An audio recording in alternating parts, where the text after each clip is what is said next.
I have been known from time to time to be a little bit negative towards social media. In fact, at times I hate it. I hate the negativity and the griping and the moaning and the whinging, etc., that sadly does come with modern social media. However, today we're going to dwell on the positives. One of the wonderful things about social media. Just down there, but a mere 30 yards away from me, are a couple of exceptionally nice gentlemen. A couple of gentlemen that I've admired from afar because they do a few YouTube videos. So I don't know them. This is the first time I've ever met them. But basically, we've met on social media. And I like that. I like that. That's a positive in life, right? They messaged me a few weeks ago saying, we're visiting your area. If you're in the area, it'd be very nice for you to, if we could meet up and do some fishing together. And here we are. We've opted for Milford Shingle Bank. It's a beautiful sunny Saturday. We're hoping to bump into a bream or two, which is a little bit different to the fishing they normally do in the Bristol Channel. For those of you that haven't watched their videos, I'll put a little link in the description of this one. It's Ian Clark Fishing? Oh, I've forgotten. You tell me off now. Should have done my research before I started recording that. But I'll put a little link in the bio. The most famous video of theirs was that enormous bass that they caught at Bream. Was it Bream? I'll get him to correct me again if it wasn't. But no, check that video out. I'll link that video in because that is a special fish.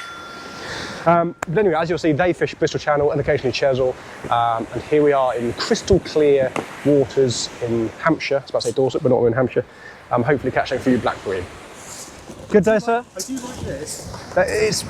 Everyone always says to me, what's your favourite bit of kit? Yeah. And they always expect me to say my posh expensive. That is the best bit of thing kit I own, by far. Yeah. Do you find take just straight mackerel very often? Yes. Yeah, I fish a lot of just mackerel here. I don't know why I hesitated then. Yes, they do. Yeah. Simple, isn't it? 3-hook flapper, 2 up, 1 down. I've got size. It is a size 2, but it's a wormer, which is a small size 2, isn't it? Yeah. It's one of those things. Number 2 of my big bugbears in the fishing trade in this country, especially. We all buy line on breaking strain, which we shouldn't. We should buy line on diameter. Yeah. That's completely wrong.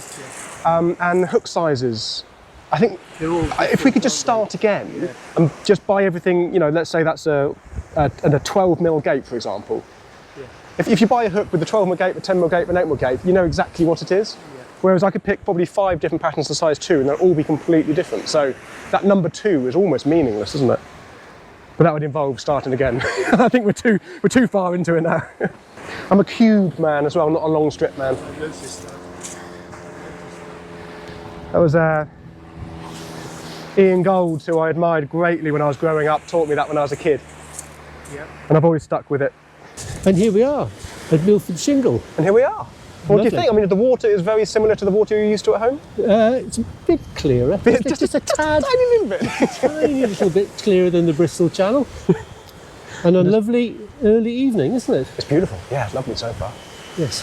And Chris and I have been here for about 2 hours and have not had a bite. So Tom here is going to. I was going to skim over that unfortunate fact. I hadn't mentioned that. So hopefully we'll bump into a few bream anyway. And well, it'd be nice, wouldn't it? I checked out your rigs and I was very impressed. They look good. Oh, good. Well, that's because I followed your bream rig making tutorial. There we go. On his YouTube website. So maybe you shouldn't have done because you've been thanking so far.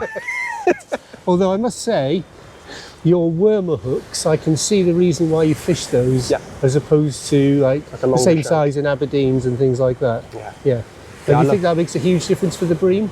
I do. I love those little tiny short shank hooks for bream. Yeah. And a fairly light gauge as well. Yes. Yeah. So I mean, especially when there's no tide at all, I think one thing a lot of people forget to look at is the actual gauge of the wire of the hook. Yes. Now, the thinner the hook, the better it's going to go in the fish. Simple as that. Are you using a pop-up tonight? I can't remember. There are pop-ups on that. Yes. I think with the tide we've got now, it's relatively irrelevant. You can probably fish a relatively strong hook and you'll still set the hook. Yes. But when the tide drops altogether, a finer gauge hook will result in more fish than a heavier gauge hook. That. Yeah. And you're fishing just pure little cube of mackerel on each one at the moment? I'd say 50-50, 50% mackerel, 50% luck. Right. The tide is cahooning around, isn't it? I think it is really pulling to the left, isn't it? I've chucked mine out a little bit too far on that first cast, so I think I'm going to bring that back in before I wipe you both out. Yeah. What gauge main line have you got? So that's 0.25. 0.25. Yeah, that's my go-to line for pretty much everything. Yeah, as long as you're not fishing over rough ground. If I'm fishing over really rough, snaggy ground, then I'll up it accordingly. But that doesn't drag so much in the tides like we're getting here. No, exactly. Yeah. You don't use braid though on your. No, actually, I hate braid as a main line. Yeah. It really does result in a lot less fish on the beach. Yeah. It's I've never used. I mean, and you're more a fixed spool type of guy, and I'm more sort of a multiplier. Yeah, well, I grew up a multiplier guy. You know, I had Zippies and Centuries and 7HTs and Abu 6.5s and things like that. Have I taken you out? I have taken you out on that. Should we go and sort this out quickly and come back to this conversation? Having successfully wiped out the two gentlemen who've travelled miles to come and fish here. We're talking about multipliers and fixed spools, yeah. So I guess because you've got a history of match fishing, haven't you? Yeah, I was. And do you think that has a huge advantage in that? Yeah, I think so. Yes. Especially when you're doing a lot of sort of competition fishing in the Med and places like that. Yes. It's so nice to not be limited on the line you can use. Yes. So with a fixed board, if I need to go down to 0.16 or something crazy light for distance, then I can. Yeah. But I wouldn't ever put 0.16 on the multiplier. It would just it would be a disaster. And I think also working in the trade, I get to see all the lovely gadgets and tools and all the new lines and reels and things like that, and I just really like all that. I like all the bits and bobs. So yeah, I just kind of went fixed spool, and then after a couple of years of being both, I just ended up going entirely. Let's just a much more sensible cast. Yes. Let's try that. No fish there, but it's a sensible cast. We're not here to catch fish, right? No, obviously not. Clearly not. Put the wells to ride and chew some fat. As I just mentioned with Ian, the tide's pretty strong, so we've got a couple of hours of flood. I've risked the flood here today. Two reasons. A, it's a very small, neat tide, so we can just about kind of get away with it. But B, importantly, the weed is pretty minimal, thankfully. Sometimes the shingle bank can be horrific, and you just cannot fish it. Even on the ebb, sometimes it's just a nightmare. So we're just being a bit cheeky in fishing the flood. Trick to that is, so the flood is going to go from right to left, so the line is going to be pulling to the left. So I'm going to cast my lead up about to 10 o'clock, let's say. Down she goes, paying out lots of line, so you get a big bow of line, basically up-tiding. If you ever understand the concept of up-tiding from a boat, that's what I'm doing here. I'm casting my lead up-tide, letting a big bow of line out, so that the line hopefully is sort of pulling against the grip lead and it's settled in up there, rather than the line being dead straight to the grip lead and it's sort of like rolling and bouncing around. Fingers crossed, touch wood, so far it's working. The bites, normally when you're up-tiding like this in strong tide, will be a sort of a bounce and then a slack, because what will happen is the lead will trip out and the lead will go bouncing down tide, and all that slack line will then give a nice big drop back bite. Desperately hope Ian and Chris catch. I'd love for them to get into a few bream, I really would. It's always that horrible fear, isn't it, when sort of you take someone somewhere or you tell someone to go somewhere, and the fear is that they don't catch. I can never be a guide. I couldn't be a guide. I'd be forever refunding everybody. My lead's tripped out. I don't think it was a fish. It was holding quite nicely for 10 minutes, but I can't leave it out there for too long, otherwise I'm going to wipe out those two fine gentlemen again. Definite bit of fishy action on the top hook. Sadly, no fish to show for my fishy action, but perhaps the reason why the lead tripped out was because of a fish. It's really frustrating at the moment. I think there are fish out there. I just can't really fish at the range that I think the fish are at because of the tide. So we might just have to be patient for an hour or so. And as soon as the tide eases, we'll go out. Ooh, got a bit chilly. Sun just dipping down close to the horizon. The heat has gone out of it. It's been a gorgeous afternoon, despite the lack of fish.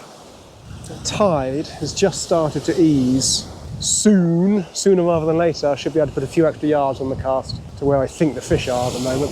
For whatever reason, they didn't show on the inside at all. The tide has finally eased, so I've gone a little bit further out this time. Still just overhead thumping it, but I've given it an overhead thump with gusto. Still a little bit of tide, still just pulling around a little bit there. Oh, was that a bite? Yes. Reasonably confident that was a bite straight away.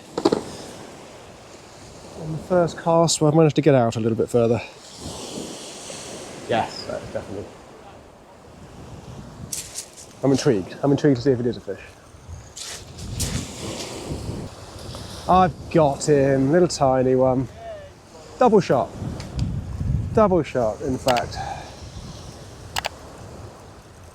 Look at that. Like London buses. You wait all day for one to come along, and then two come along at the same time. Just goes to show, finally getting on the bit of water that I wanted to get onto. It's paid dividends. There we go. Only small, well, one tiny in fact, but very welcome on a very tough afternoon. Oh, oh, what's he got down there? I think we need to go and have a look at that. Look at this, YouTubers videoing YouTubers. What is that, sir? That is a codling. I'm sorry, but you can't catch those. This is a bream feature. Would you mind putting that back? A bona fide codling. Oh. I went all the way to Chesil to catch one smaller than that. Well done, mate. Very nice. I just had a couple of bream, I don't know if you saw. Oh, yeah, distance. A little, well, not massive difference, no, until only over thumping it, but what a bonus. What a fantastic thing to catch. Well done, Chris. Lovely little codling. I was panicking a little bit, hoping those guys were going to catch something, and they have. Relieves the pressure a little bit. I'm going to bring this in straight away, recast it, or put out the fresh bait anyway. Because I really fluffed up the cast, if I'm honest. One of those casts that went 80 yards up and 40 yards out. Oh, well, there is actually a little fish on. Clearly didn't mess up that much, did I? Little tiny bream. For a messed up cast, it wasn't too bad.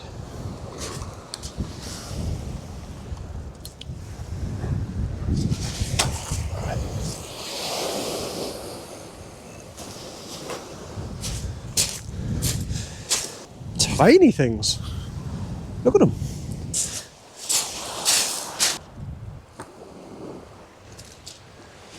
Oh, there we go, look. Now we're into the fish. Why couldn't it be like this a few hours earlier?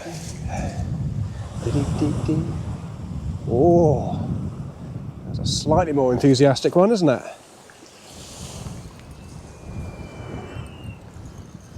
There's like a bit of weight on there. Hopefully slightly bigger than the last one. There we go, 4 bream in the space of about 10-15 minutes. Slightly better size, but still a small bream. You can see the bars on it really showing his colours off there. Let's get it back quick.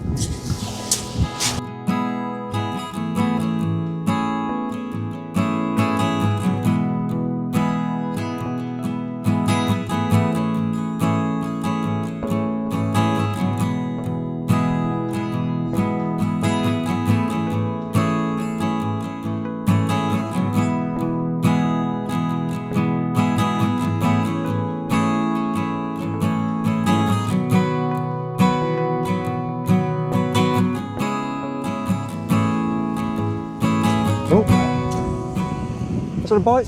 That is a bite. Straight away. Not even got one hook. Not even got one bait, sorry, on my rig. There we go, look.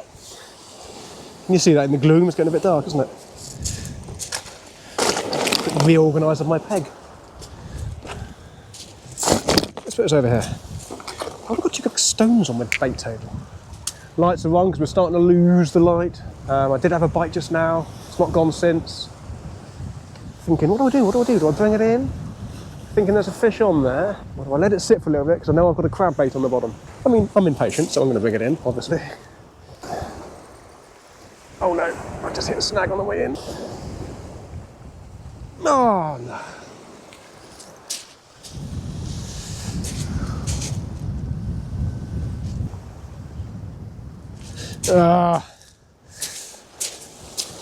lost it. I hit a snag on the way in.